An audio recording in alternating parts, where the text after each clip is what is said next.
자, 여러분 오늘 본문 말씀의 내용은 이스라엘 민족하고 블레셋 민족하고 싸움을 해가지고 하나님의 지성소에 있는 그 법궤를 전쟁통에 가꾸는 바람에 전쟁에서 지게 됩니다. 그래서 그 하나님의 지성소에 있는 단 유일한 성물인 지성소에는 법궤밖에 없어요. 그 유일한 성물인 법궤가 블레셋 땅으로 이제 빼앗기게 됩니다. 탈취당하게 된 거죠. 그래서 여호와의 법궤가 블레셋 이방 민족에 가던 날부터 블레셋 5나라는 큰 환난과 또한 사망을 겪게 됩니다. 그러니까 쉽게 말하면 나라가 쑥밭이 돼버린 거예요. 그래서 7달이 지난 후에 블레셋 민족 5 나라들은, 그러니까 이성국가의 5나라들은 5나라의 방백들, 다시 말하면 5나라 왕이 모여가지고 우리가 이스라엘 민족의 그 여호와 하나님의 궤를 돌려보내자. 만약에 돌려보내지 않는다면 이제 우리 블레셋 민족 다 죽는다. 빨리 돌려보내자. 그렇게 회의를 하게 됩니다. 그러면 어떻게 돌려보내냐? 일단은 우리가 여호와 하나님의 궤를 만졌으니까, 여호와 신이 노했으니까, 우리가 그 성물을 만졌으니까 일단은 속죄를 해야 되지 않겠느냐 해가지고, 그러면 어떻게 속죄하냐? 지금 이방인 그 식으로 하는 거예요. 이 성경적인 그런 속건제가 아닙니다. 우리가 그러면 이렇게 하자.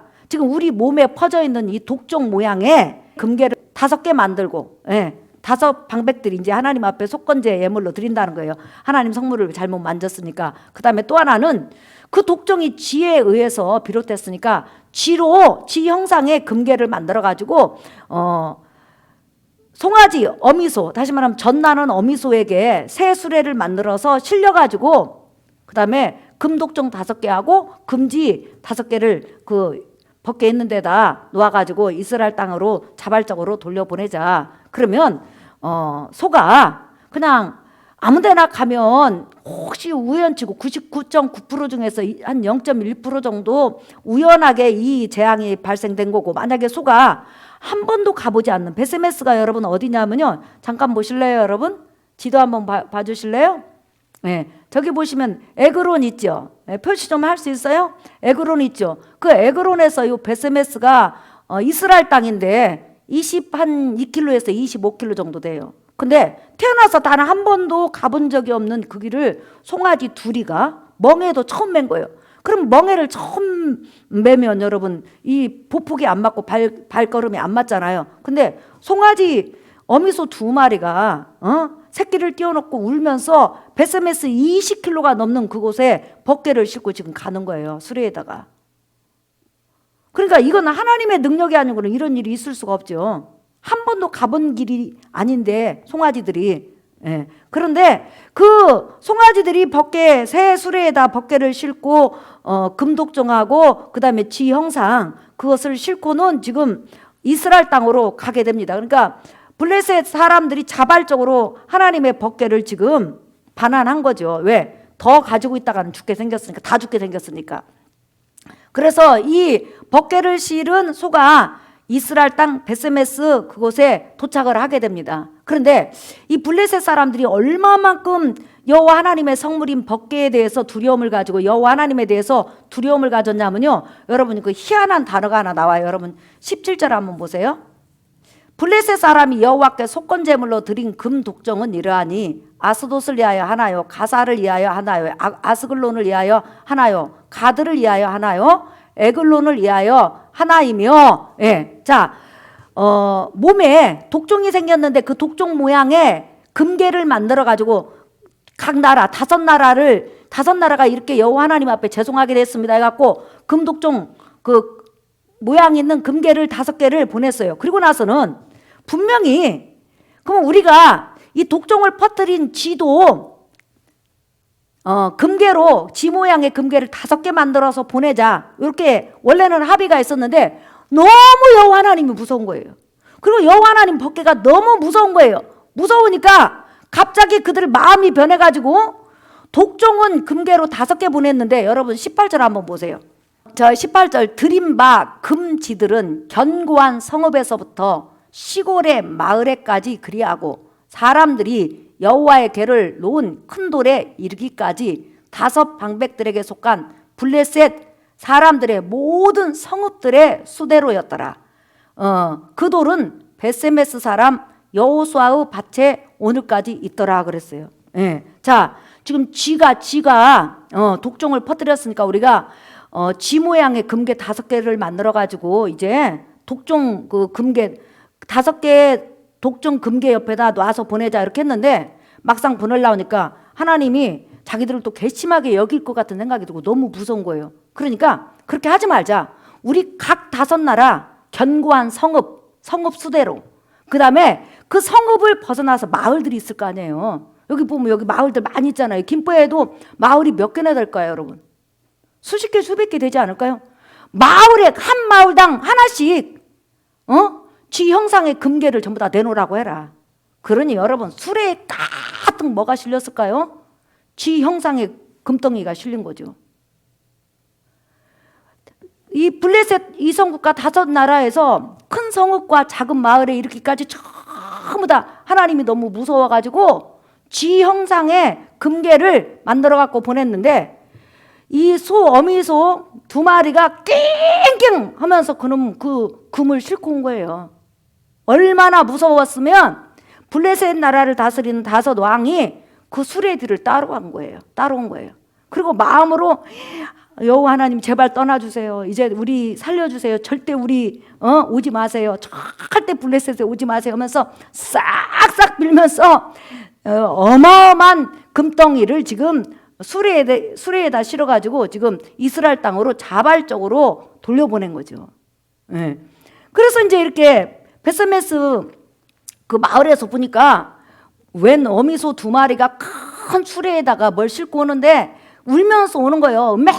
음메. 왜 어미소가 울을까요, 여러분? 젖먹이던 아가 송아지가 지금 갇혀 있는데 하나님의 능력에 의해서 앞만 보고 가라고 하니까 마음으로는 뒤를 돌아봤고 송아지한테 가고 싶은데 어떤 힘이 앞으로 나란히 오면서 쫙 가라고 그러니까 송아지가 보고 싶고 송아지 그 생각이 나서 울면서 오는 거예요. 뒤는 돌아볼 수가 없으니까. 그래가지고 딱 오더니 누가 끄는 사람도 없어요. 갑자기 베세메스 여호수아, 여호수아 장군 아닙니다. 같은 이름이에요. 이름이 많이 있어요. 근데 다른 사람이에요. 여호수아라는 사람의 밭으로 오더니 큰 돌 앞에 딱 멈춰 서는 거예요. 그러자 그 내인들이 그 벗개를 내려가지고 바위에다 올려놓고 그 다음에 그 보물들을 다 내린 다음에 송아지하고 그다음 수레는 부살라서 하나님 앞에 번제와 다른 제사를 드리게 되는 것을 볼 수 있습니다. 그러니까 블레셋 사람들이 여호와 하나님을 경험하고 얼마나 두렵고 얼마나 무서운지 여러분 싹싹 빈 것을 여러분 볼 수 있죠. 하나님 스스로 자기 영광을 지키시는 거예요.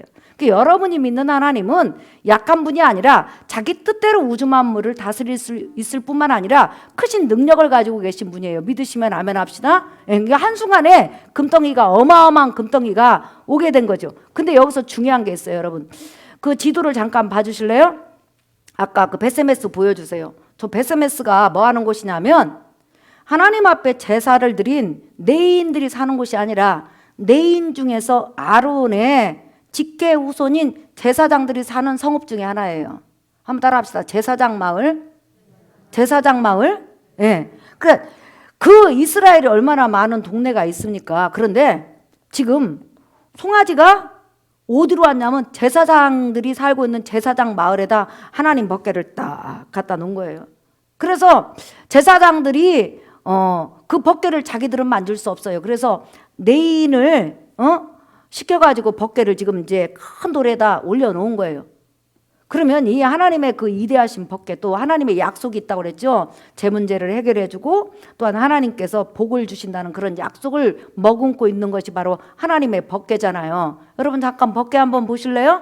자, 저 벗개 보면요, 저 속죄소가 있고 저 뚜껑을 딱 열면 저 속에 십계명하고 이스라엘 백성이 수백 년 전에 애굽에서 나와가지고 광야에서 만나 먹었잖아요. 만나를 담은 항아리하고 그 다음에 이 벗개가 한 1m 20cm 정도 되고요. 여기서부터 여기까지 한 70cm 가까이 돼요. 그러니까 충분히 들어갈 수 있겠죠. 그러니까 그 벗개 하나는 하나님께서 직접 글씨 쓴 하나님이 직접 쓴 거예요. 시내산에서 바로 십계명 돌판이 들어있고 그 다음에 돌판은 모세가 2번째로 나중에 깎은 거죠. 처음에는 하나님이 깎아서 준 거 그냥 모세가 산에다 이스라엘 백성이 우상을 섬기니까 쉽게 부셔버렸잖아요. 그래서 이제 모세가 깎아갖고 가니까 글씨는 누가 썼어요? 하나님이 썼어요. 그리고 이스라엘 백성이 먹었던 만나가 그 법궤 속에 담겨 있고, 그 다음에 아론이 하나님이 세운 대제사장이다. 하나님의 뜻에 의해서 이렇게 제사장 역할을, 대제사장 역할을 한다는 의미로, 하나님이 기름 부은 자라는 의미로 바로 아론의 지팡이에 싹이 났었잖아요. 근데 그 싹 났던 지팡이를 법궤 안에다 이제 놓은 거예요. 그 법궤 안에 그렇게 세 가지 이제 바로 성물이 들어있어요. 근데 요 법궤가 지금 베세메스 사람들이 살고 있는 이곳에 딱 왔어요. 그러면 지금 하나님의 약속이 있는 이 축복의 법궤가 왔으니까 이 베세메스 사람들은 가만히 있어도 어마어마한 축복을 받고 은혜를 받고 하나님께서 역사하시죠. 하나님이 지금 자기 나라 땅으로 다시 오셨잖아요. 이스라엘 땅으로. 그런데 얼마 지나지 않아서 축복을 받아야 되고 은혜를 받아야 되고 하나님의 영광을 맛보아야 될 베스메스 사람들이 어마어마하게 죽는 역사가 일어나요. 어떤 사람은 70명이 죽었다, 어떤 사람은 5만 명이 죽었다 하는데 많이 죽었다고 우리는 그렇게 하십시다. 자, 그게 왜 죽었느냐? 그렇게 하나님의 약속과 하나님의 은혜와 하나님의 궁이 담겨 있는 법궤가 왔는데 이 베스메스 사람들이 그 법궤를 모셔놓고도 하나님 앞에 징벌을 받아서 어마어마한 사람이 죽은 거예요. 죽은 이유가 뭐죠, 여러분? 19절 한번 보실까요? 자, 사무엘상 6장 19절 읽어봅시다. 시작. 베세메스 사람들이 여호와의 궤를 들여다본 까닭에 그들을 치사 5만 70명을 죽이신지라. 여호와께서 백성을 쳐서 크게 살려가셨으므로 백성이 슬피 울었더라 그랬어요. 그렇게 축복의 현장, 찬양의 현장, 덩실덩실 춤을 추어야 되는 그런 현장이 어느 순간에 완전히 통곡하고 가슴을 치고 울고 불고 사망의 그런 저주의 다리로 변해버린 거예요. 그 이유가 뭐죠? 그들이 하나님의 법궤를 들여다본 거예요, 여러분. 여기서 이 히브리 원문을 보면 그들이 법궤 뚜껑을 열어가지고 그 다음에 그 법궤 속에 있는 그 성물들을 바라보는데 한두 명이 바라본 게 아니라 베세메스에 살고 있는 많은 사람이 그렇게 바라본 거예요. 그래서 이렇게 법궤를 바라보다가 전부 다 세상말로 전부 다 죽은 거예요. 뒤진 거예요. 그러면 하나님께서는 하나님의 그 성전이 있다면 여러분이 앉은 자리를 옛날로 한다면 성소고 내가 앉은 자리가 지성소고 이 가운데 커튼이 가려져 있어요. 그러면 지성소에 있는 유일한 성물이 아까 말할 때 여러분 보여준 법궤라고 그랬죠. 근데 이 법궤를 들여다보다가 죽은 거예요. 근데 하나님께서는 이 법궤에 대해서 아주 강한 금령을 하나 내려놓으신 것이 있어요. 그것을 어겼기 때문에 그러는 거예요. 자, 민수기 4장 보세요, 여러분. 민수기 4장 15절 다 찾았어요? 읽어볼까요? 시작! 진영을 떠날 때 아론과 그의 아들들이 성소와 성소의 모든 기구 덮는 일을 마치거든 고앗 자손들이 와서 맬 것이니라. 그러나 성물은 만지지 말라. 그들이 죽으리라. 해막 물건 중에서 이것들은 고앗 자손들이 맬 것이며. 자, 그 다음에 또 하나 보세요, 여러분. 20절 시작! 그들은 잠시라도 들어가서 성소를 보지 말라. 그들이 죽으리라 그랬어요. 다시 말하면 일반 사람뿐만 아니라 제사장도, 대제사장만이 지성소에 가서 1년에 딱 한 번 하나님의 법궤를 볼 수가 있고 그 법궤에다 이스라엘 백성의 1년치 제 문제를 해결하게 해서 짐승의 피를 뿌릴 수 있는 거예요. 그러니까 법궤를 볼 수 있는 유일한 사람은 대제사장밖에 없는 거예요. 그런데 지금 하나님 백성에게 뭐라고 하냐면 너희는 법궤 가까이도 가지 말고 법궤 아예 만지지도 말고 보지도 말고 근접도 하지 말아라. 분명히 하나님께서 이렇게 말씀하셨고 만약에 그걸 어기면 죽인다고 말씀하셨단 말이에요. 그런데 여기서 우리가 문제가 있는 거예요, 여러분.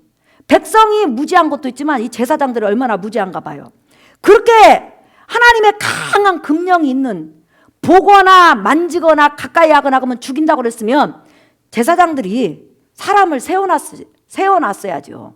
그래가지고 하나님의 백성이 그 가까이 오게 해야 돼요? 가까이 오지 말게 해야 돼요? 가까이 오지 말게 해야 되잖아요. 지금 하나님 앞에 제사를 드리는 이 제사장이 물론 이들은 법궤를 볼 수는 없어요. 대제사장만 볼 수 있기 때문에. 그러나 이런 모든 교육은 다 배우잖아요. 제가 목사다 이 말이에요. 그러면 여러분에게 성경을 가르치기 위해서 성경 배경에 대해서 배우고 신학교 다니고, 그 신학교는 뭐 그것만 가지고는 어림없잖아요. 그러면 얼마나 많은 책을 읽어야 돼요. 그죠? 그런데 지금 제사장들이 여러분 법궤를 갖다 놓고는 지키는 자가 없는 거예요. 그러니까 이 백성들이 얼마나 궁금하겠어요. 법궤는 어떻게 생겼을까? 모양은 그렇다고 생겼는데 어떻게 생겼을까? 그 다음에 법궤 뚜껑 안에 하나님이 글씨를 썼다고. 근데 하나님 글씨 솜씨는 어떨까? 이게 여러분이나 나 같으면 얼마나 궁금하겠어요. 그때 우리가 안 태어난 거 여러분 감사하세요. 우리는 호기심 많아서 분명히 쳐다보러 갔다가 죽었을 거예요. 만약에 제가 그때 있었으면 저는 호기심 많아서 분명히 법궤 들여다보러 갔다가 난 죽었을 거예요. 그러면 제사장들이 사람을 시켜가지고 천막을 딱 쳐가지고 절대로 근접을 못하게 했어야 된단 말이에요. 그런데 이런 것에 대해서 안 제사장들이 그냥 백성들이 와서 보든지 말든지 내버려 둔 거예요. 그러니까 제사장도 받고 백성도 받죠. 그 다음에 이스라엘 백성이 광야에서 먹고 만나는 도대체 어떻게 생겼을까? 이게 얼마나 궁금해요. 아론의 지팡이에 싹이 났는데 도대체 지팡이는 무슨 나무로 만들었나? 꼬불꼬불하나? 민들민들하나? 아니면 휘어졌나? 뾰족한가? 이런 것이 막 궁금할 거 아니에요. 그러니까 너무 궁금하니까 하나님께서 보거나 만지거나 가까이 가거나 뚜껑을 열거나 그러면 죽인다고 분명히 했음에도 불구하고 호기심이 발동해가지고 너무 궁금한 거예요. 그래갖고 그냥 겁없이 하나님의 명령을 딱 어기고 법궤 뚜껑을 딱 제치고 와서 너도 보고 나도 보고 이제 본 사람이 야 갔더니 어머 하나님 글씨 너무 잘 쓰더라. 만나가 어떻게 생겼냐면 이렇게 생겼더라. 이제 하니까 우르르르 갖고 너도 보고 나도 보고 앞집 보고 뒷집 보고 순위도 보고 철수도 보고 다 봤네. 봤고 다 본 사람마다 다 죽은 거예요. 그래서 오늘 말하고서 사륙이 심히 컸더라 그랬어요.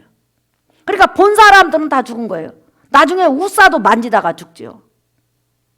그러므로 하나님께서 분명히 그 법궤를 만지지 말라고 했는데 순종하지 않고 명령을 어김으로 그들이 죽임당한 것을 볼 수 있죠. 그러니까 구약의 하나님은 공의로 백성을 대했기 때문에 얼마나 무서운 하나님인지 우리는 알 수가 있죠. 그런데 여기서 중요한 것은 뭐냐면 구약 시대 때는 법궤를 보지도 말아라, 만지지도 말아라, 알려고 하지도 말아라, 가까이 하지도 말아라, 들여다보지도 말아라, 전부 다 말아라였어요. 그런데 이 법궤는 장차 사람으로 나타나실 예수 그리스도를 상징하는 거예요. 법궤 안에 속죄함 있죠. 제사함 있죠.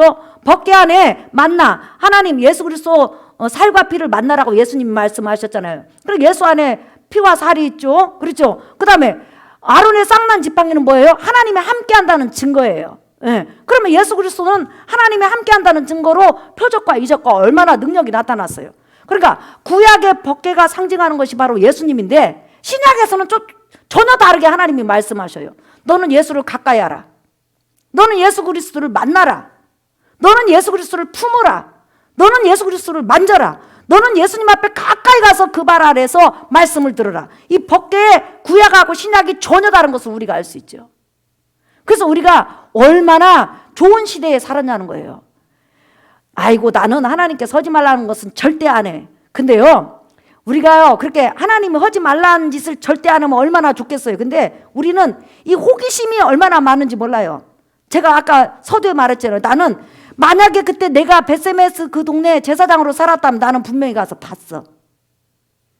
그래서 나는 그리고 나서 죽은 걸로 끝났을 거예요. 그런데 이렇게 구약에서는 법궤를 보고 만지고 가까이 해도 죽임을 당했는데 법궤 대신 예수 그리스도가 사람으로 나타나셨을 때는 그분은 하나님의 긍휼과 은혜와 자비로 우리에게 오셔서 우리는 가까이 가서 그를 만질 수 있어요. 자, 법궤 대신 예수님이 사도 요한 딱 앉잖아요, 가슴에.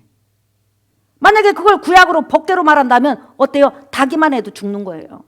만지기만 해도 죽는 거예요.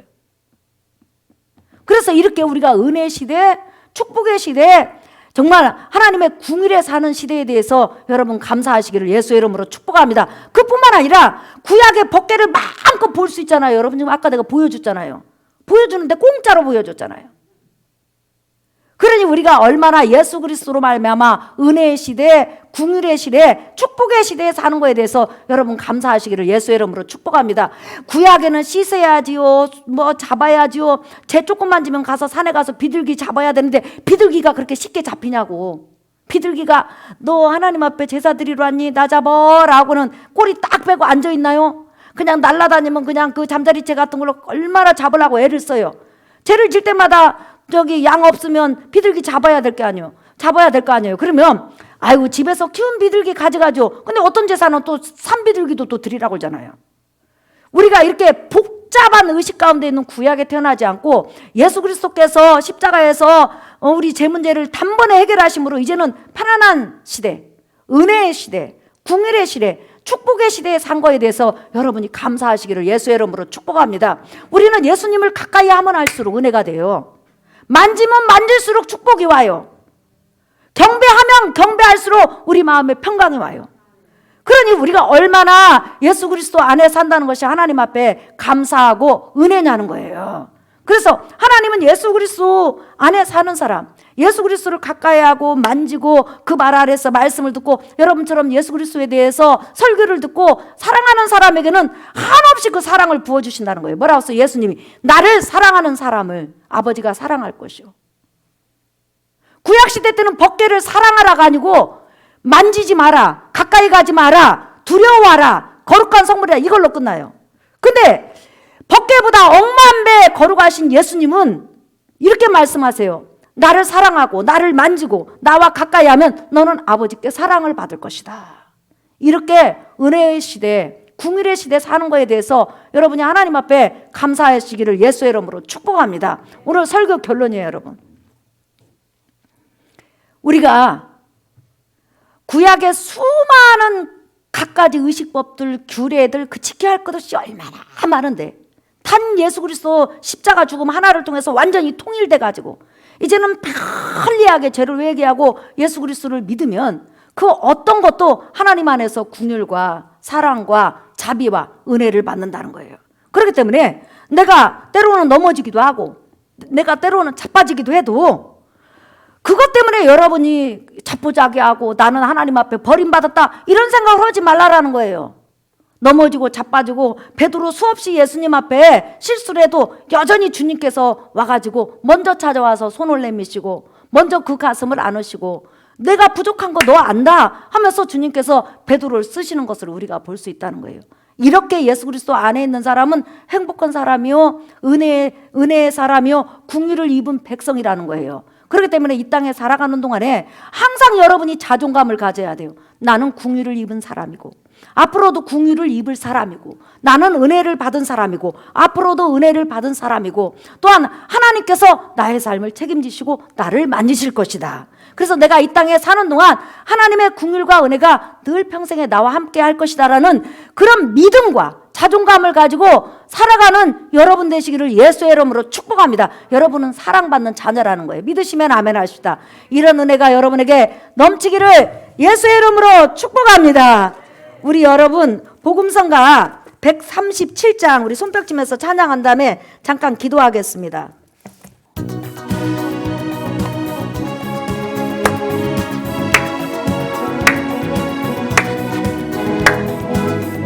우리 주님은 사랑의 주님 나보다 나를 더 사랑하시는 주님 다시 한번 우리 주님은 사랑의 주님 나보다 나를 더 사랑하시는 주님 그는 살아계신 분 너무나 좋으신 분 나의 이름 부르며 다시 오신 우리 주님은 사랑의 주님 나보다 나를 더 하시는 주. 아멘. 우리 주님은 임마누엘의 주님, 우리와 함께 계시는 임마누엘의. 다시 한번 우리 주님은, 우리 주님은 임마누엘의 주님, 우리와 함께 계시는 임마누엘. 그는 살아계신 분, 너무나 좋으신 분, 나의 이름 부르며 다시 오시. 우리 주님은 사랑의 주님, 나보다 나를 더 사랑. 그는 살아계신 분. 할렐루야. 그는 살아계신 분, 너무나 좋으신 분, 나의 이름 부르며 다시 오시. 우리 주님은 사랑의 주님, 나보다 나를 더 사랑하시는 주님. 사랑하는 성도 여러분, 우리가 얼마나 좋은 시대, 얼마나 궁일의 시대, 얼마나 은혜의 시대에 살고 있습니까? 법궤보다 억만 배 더 거룩하고 의롭고 공의로우신 그 예수님, 그러나 궁일과 은혜로 우리를 대한다고 약속하셨기 때문에 여전히 우리가 그분을 만져도, 그분 앞에 넘어져도, 시험이 들어도, 또한 연약해져도 여전히 그분의 손길은, 그분의 눈은, 그분의 가슴은 나와 여러분을 불쌍히 여기신다는 것입니다. 여러분들을 아끼신다는 것입니다. 사도 요한을 가슴에 안고 있는 것처럼 그렇게 안으신다는 것입니다. 오늘 또 우리가 그 긍휼을 의지해서 하나님 앞에 기도하십시다. 우리를 불쌍히 여기시고 은혜를 베풀어 주시고 역사해 주시옵소서.